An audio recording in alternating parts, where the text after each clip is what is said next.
So growing up in Arizona, today the Leafs announced their 100th year plans coming up, the centennial year. A lot of history, of course, with this team. What do you know about Leafs history growing up from where you grew up?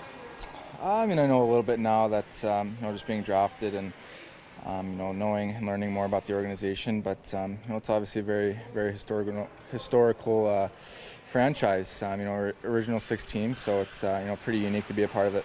Do you have any memories as a kid of watching these, or any favorite players that you kind of followed, maybe even in more recent years? Not really. Back when I was growing up, I was pretty, tunnel visioned on the Coyotes. But, growing up a little bit and, expanding that, and guys like Matt Sundin obviously was a tremendous player for the Leafs that I watched a little bit, and Phil Kessel when he was there is, obviously a very electric player. I would imagine if you were playing for the Coyotes, you could walk around downtown Phoenix or wherever, Scottsdale, Glendale, and you wouldn't be mobbed by fans. But do you know what it might be like in Toronto, just trying to go out for dinner or something like that one day if you're one of the members of the Toronto Maple Leafs?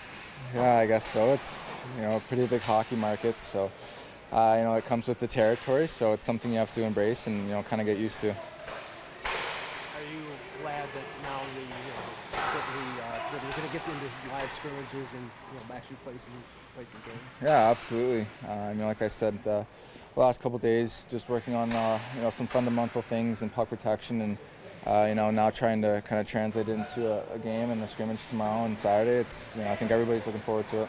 You and Marner had a chance to go up against one another in that draw. How was that for you? Yeah, it's good. It's fun. It's good competition. Everybody out there is competing really hard. So he's obviously a very good player. So to go against him, it's always going to be a battle.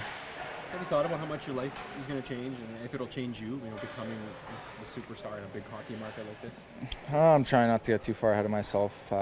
Focus on the camp and just trying to improve every day. Keeping my world small, keeping things tight, and just staying focused.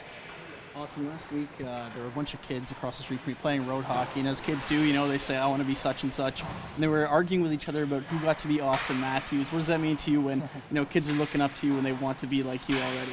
Yeah, it's pretty humbling. I remember growing up, that was always me, imitating other players, in all different kinds of sports, so it's pretty special.